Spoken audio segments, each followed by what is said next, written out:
বিগত 4 বছর ধরে কেমিস্ট্রি পড়ানোর এক্সপিরিয়েন্স থেকে আমি একটা জিনিস কিন্তু খেয়াল করেছি, যেসব স্টুডেন্টরা এইচএসসি তে A+ পেয়েছে তারা 3টি কাজ নিয়মিত করেছে। 1 নম্বর কাজ হচ্ছে মুখস্থ না করে বুঝে পড়া। অনেক স্টুডেন্টই আছে কেমিস্ট্রি কিছু কিছু টপিক একটু কঠিন লাগে, তারপর যেটা করে মুখস্থ করে ফেলে। এই জায়গাটায় ওরা অন্যদের চেয়ে অনেক বেশি পিছিয়ে যায়। যারা বিষয়টা বুঝে পড়ে তাদের কিন্তু কম এফোর্ট দিতে হয়, কারণ ওরা যে একবার বুঝে গেছে ওদের কিন্তু পরে ওইটা আর মাথায় রাখতে মনে রাখতে সমস্যা হয় না, কিন্তু যারা মুখস্থ করছে তারা অনেক প্যারা খায়। সেকেন্ড জিনিসটা হচ্ছে বোর্ড কোয়েশ্চেন সলভ করা। মানে হচ্ছে তোমাকে যদি কোয়েশ্চেনটা কেউ একটু ধরায় দিতে পারে, তোমাকে যদি উদ্দীপকটা ধরায় দেয়, তাইলে হচ্ছে কেমিস্ট্রি অ্যান্সার করা তোমার জন্য প্রচুর সহজ হয়ে যাবে। বাট স্টুডেন্টরা প্যারা খায় হচ্ছে উদ্দীপক ধরতে এন্ড উদ্দীপক থেকে প্রশ্ন বুঝতে।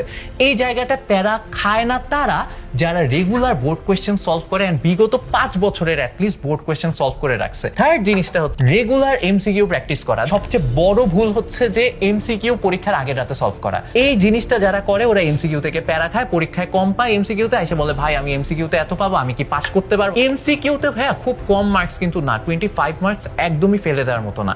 সো এমসিকিউটা রেগুলার যদি প্র্যাকটিস করো তাহলে তুমি পরীক্ষায় অন্যদের চেয়ে অনেক বেশি আগায় থাকবে। সো এই 3টা বিষয় যদি তুমি ফলো করতে পারো, কেমিস্ট্রিতে A+ পাওয়ার তোমার জন্য কোনো ব্যাপারই না, ইনফ্যাক্ট 90+ পেয়ে যেতে পারো। আমাদের সাথে যদি কেমিস্ট্রির A+ নিশ্চিত করতে চাও, সর্বোচ্চ ডিসকাউন্টে ভর্তি হতে কল করো 16910 এই নম্বরে। নিশ্চিত করো তোমার এইচএসসি কেমিস্ট্রিতে A+।